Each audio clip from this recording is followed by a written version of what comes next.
Hello friends, अगर आपको CTET 2025 का एग्ज़ाम अगर क्लियर करना है तो उसकी एकदम बेहतरीन ट्रिक है। ट्रिक का मतलब ये है कि बिना कोचिंग के सीटेट कैसे पास करें।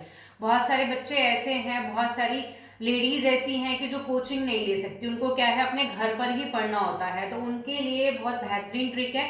सबसे पहले तो बिना कोचिंग के सीटेट क्लियर करने के लिए आपको एक चीज़ का पता होना चाहिए, वो है ये जितने भी सारे पॉइंट्स हैं, सारे पॉइंट्स क्लियर करूंगी, इनके बारे में पता होगा तभी आप बिना कोचिंग के सीटेट को क्लियर कर पाएंगे। ठीक है, फर्स्ट पॉइंट आता है आपका मार्क्स। क्या आपका सबसे पहले पता होना चाहिए कि जो आपका एग्जाम पेपर आने वाला है वो कितने मार्क्स का है। तो पेपर 1 हो या पेपर 2 हो आपका सीटेट का, तो दोनों के जो मार्क्स हैं वो कितने होंगे, आपका 150 मार्क्स का रहेगा। ठीक है, उसमें से जो पासिंग मार्क्स हैं आपको कितने लाने होंगे, अगर आप जनरल कैटेगरी के हैं तो आपको मार्क्स लाने होंगे 90। ठीक है, और अगर आप SC ST के हैं तो आपको कितने मार्क्स लाने पड़ेंगे, 82 मार्क्स लाने पड़ेंगे। यही थर्ड पॉइंट की बात करते हैं नेगेटिव मार्किंग। तो आपकी जो नेगेटिव मार्किंग है वो नहीं है आपकी।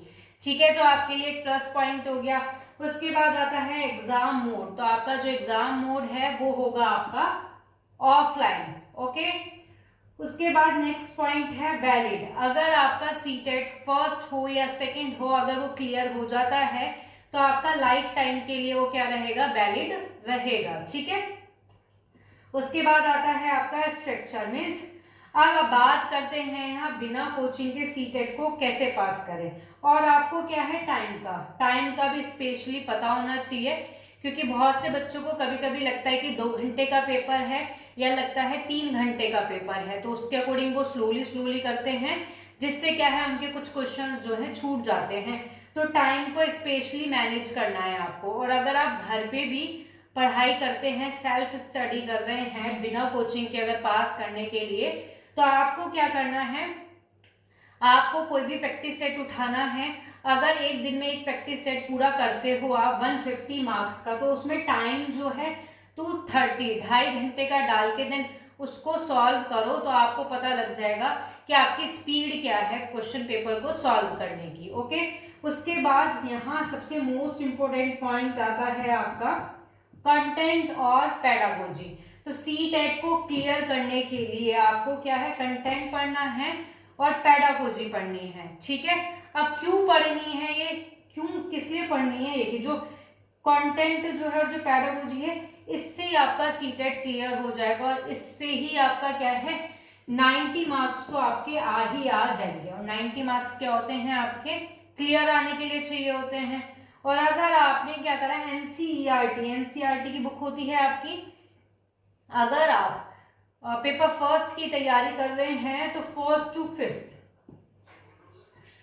फिफ्थ की जो क्लास की जो आपकी एनसीईआरटी की जो बुक होती हैं उनको पूरा पढ़ लो, तो आपको ये मान लो आपकी जो कंटेंट पैडागोजी है वो बहुत अच्छे से तैयार हो जाएगी। और आपका क्या है 90 मार्क्स पासिंग मार्क्स लाने से तो कोई रोक ही नहीं सकता। अगर आपको इससे भी प्लस नंबर लाने हैं, 100 प्लस लाने हैं, 120 प्लस लाने हैं, तो बात आती है कंटेंट की कि आपको कंटेंट प्लस पैडागोजी पढ़नी है, तो आपका क्या है एग्जाम बहुत आसानी से बहुत अच्छे मार्क्स लाके क्या है आपका क्लियर हो सकता है। ओके, और इसी के साथ आपका क्या आता है कि आपके जो सब्जेक्ट होते हैं इसके अंदर 5 होते हैं। आपका हो गया CDP हो गया आपका, ठीक है, आपका क्या हो गया मैथ्स हो गया, इसमें आपका इसमें क्या हो गया EVS हो गया, आपका इसमें क्या हो गया हिंदी हो गया, और आपका इसमें क्या हो गया इंग्लिश हो गया। ठीक है, तो ये क्या है आपके 5 सब्जेक्ट हैं इसके अंदर, जिसमें क्या ये 30 मार्क्स के होते हैं 30 मार्क्स के या नहीं होते हैं, पता होगा सबको। जिसमें से आपकी क्या है 15 मार्क्स की पैडागोजी आती है। कितने मार्क्स की पैडागोजी आती है, 15 मार्क्स की। तो ये कितने हो गए आपके 90 मार्क्स हो गए यहाँ पे। ठीक है, तो जिसका मतलब पैडागोजी अगर जिसने कर ली बेस्ट तरीके से तो उसके 90 मार्क्स तो आए गए, क्लियर तो उसका हो ही गया।